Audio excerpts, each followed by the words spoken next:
We're also joined now on the programme by Denis Franceskin, who is a National Front candidate in the US and Canada constituency in the election. Thanks very much for being with us. I had a quick look a couple of hours ago, just before we came on air. You managed just to 2% of the vote in your constituency. I mean, the party as well not doing very well. Some would say far, far worse than expected. Would you agree?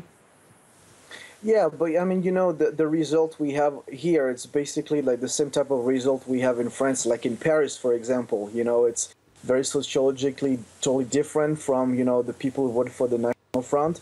So, I mean, there was no surprise that, you know, in places like New York City, obviously, you know, we won't do that good.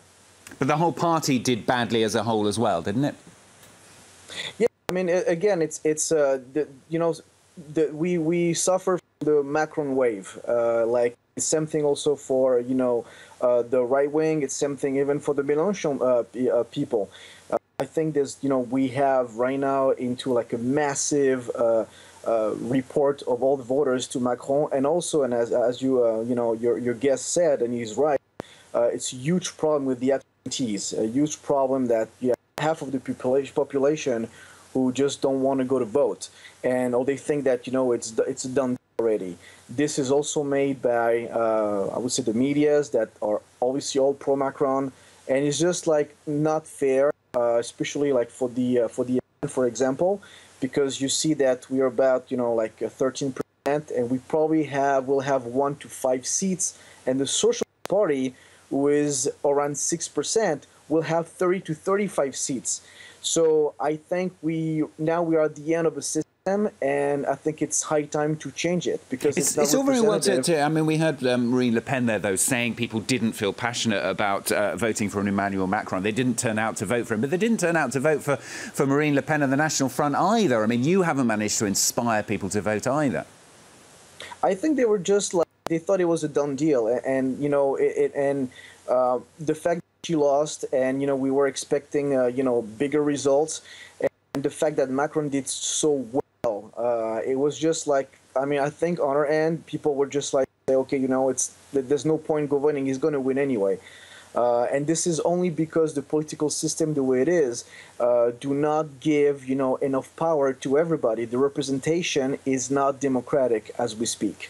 So what do you think the party? What do you think the party should do now? Because obviously now we are going to have, well, we expect to have this parliament with this massive majority for Emmanuel Macron. You're likely to have sort of 1 to 5 seats. But what can the National Front do now to try and ensure that it does better next time around? Well, the Front National now is the only opposition. Okay, well, when you see all the Republicans, for instance, after, you know, the election, the first thing they did is, hey, you know, we should vote for Macron.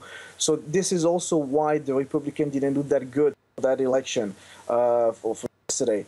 I think the FN now is, even if, you know, score-wise it's not that great, but I think have, you know, the sky's the limit, and I think we can build a strong opposition, a real opposition, and not a fake one as the Republicans have done for the past few weeks just after the presidential election. And do you do that with Marine Le Pen, or is she a spent force now?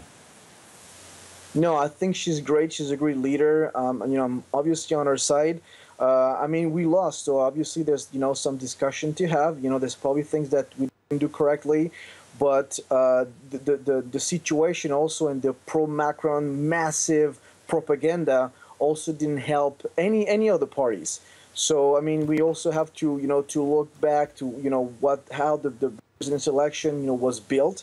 Macron, the new face, the new guy is young, but everybody, them, you know, they've been in the business for more than 30 years. So I think soon we will see, you know, the extent of his, you know, of his legitimacy.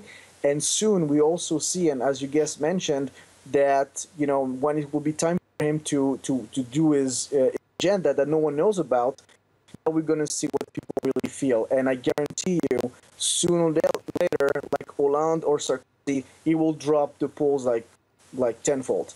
Okay, Denis Franceskin, thanks so much for joining us there from the US.